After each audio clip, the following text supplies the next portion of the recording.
আজকে হচ্ছে আমার সোনামণির বার্থডে। আসসালামু আলাইকুম, this is Rubina Rahman Khan from Rubi's blog. Welcome back to my another new blog. তাহলে আসো বার্থডেতে কী কী করলাম, কারা কারা এসেছিল, সব কিছু আমি তোমাদেরকে একটু একটু করে দেখিয়ে দিচ্ছি। এটা হচ্ছে ভুবনের সবগুলো ফ্রেন্ড।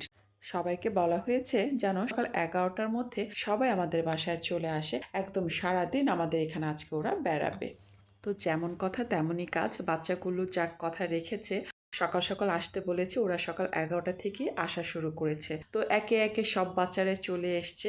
ওরা এসে প্রথমেই তো ভুবনের পিসিটাকে দখল করেছে। ওদের মধ্যে বলা আছে যে একজনের পর একজন ওরা আজকে সারাদিন পিসিতে গেমস খেলবে, আর বাকি ফ্রেন্ডসগুলো ব্যালকনিতে হাঁটাহাঁটি করে। আর এদিক দিয়ে হচ্ছে আমার রান্নার অবস্থা। আলহামদুলিল্লাহ আমার রান্না অলমোস্ট হয়ে গিয়েছে।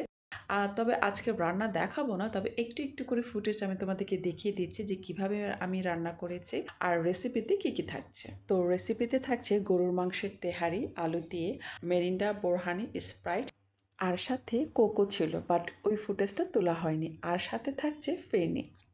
আজ কিন্তু আমার ফ্রেন্ডরাও আছে। তো বলেছিলাম 5-6 জনকে, ওরা সবাই আসতে পারেনি, এক একজনের এক এক দিক দিয়ে প্রবলেম ছিল, তাই আসতে পারে নাই। তবে এর মধ্যে 2জন ফ্রেন্ড আমার এসছে, আর সে 2জনকে সেটা তোমরা দেখলেই চিনতে পারবে। আর হ্যাঁ, গরুর মাংস তেহারির সাথে কিন্তু চাপা শুটকির ভর্তা আর সালাদও করা হয়েছে। তো টেবিল সাজানো এবং গোছানো হয়ে গিয়েছে, এখন আমি ওদেরকে ডাক দিচ্ছি খাবারের জন্যে। তো ভুবনের সব ফ্রেন্ডদেরকে ডাক দিয়েছি। তো ওরা এসেছে, এসে খাওয়া শুরুও করে দিয়েছে। তো এই সুযোগে আমি ওদের একটু ফুটেজ তুলে নিলাম।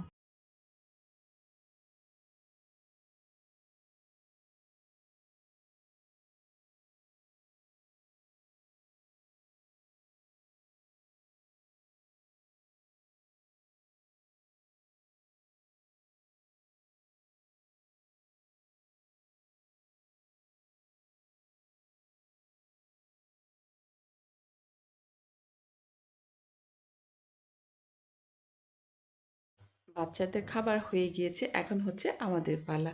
হ্যাঁ, এ হচ্ছে আমার ফ্রেন্ড, দেখো তো চিনতে পারছো কি না। আর ওই যে মাঝখানে বসে আছে, এটা হচ্ছে ভুবনের ফ্রেন্ড। আর যারা আসো নাই তাদেরকে বলছি, তোমরা যদি আসতে তাহলে আজকে সবাই মিলে একসাথে খেতাম। তো তোমাদেরকে আমরা সবাই অনেক মিস করেছি, আসলে আসলে ভালো লাগতো। এরপর খাবার দাবার শেষে ব্যালকনিতে আমরা সবাই মিলে বসেছিলাম কিছুক্ষণ। তারপর অনেক সুন্দর সুন্দর ছবি তুলেছি, ভিডিও করেছি। এরপর আমরা এখন উপরে ছাদে যাচ্ছি। ব্যালকনিতে যখন বসেছিলাম সত্যি অনেক মজা করেছি, আর এখন আমরা আছি উপরে ছাদে। তো আমাদের উপরে ছাদে বেশ কিছু গাছে ফুল ধরেছে। এই ফুলের নাম হচ্ছে ক্যানা। এটা হচ্ছে আমাদের ক্যানা ফুলের বাগান। এখানে লাল ফুল এবং হলুদ ফুল মিক্সড করা ছিল। তো মাঝখান থেকে আমি হলুদ ফুলটা ছিঁড়ে নিলাম। মাঝে মাঝে আমি যখন একা ছাদে আসি তখন দেখা যায় যে ফুল ছিঁড়ে আমি কানে পড়ি।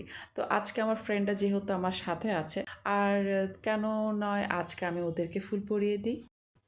তো ফুল পড়তে পড়তে ব্লগটি আজকে এখানে শেষ করতে হচ্ছে। বার্থডে সেকেন্ড পার্ট ব্লগ দেখার জন্য সবার কাছে আমন্ত্রণ রইল। তো আজকের ব্লগটি কেমন হয়েছে অবশ্যই তোমরা আমাকে কমেন্টে জানাবা। আর ব্লগটি যদি তোমাদের কাছে ভালো লেগে থাকে তাহলে লাইক, কমেন্ট অ্যান্ড শেয়ার করে দিও। আর কমেন্টে কিন্তু অবশ্যই জানাবা যে ব্লগটি কেমন হয়েছে। তো আজ এই পর্যন্ত, আল্লাহ হাফিজ।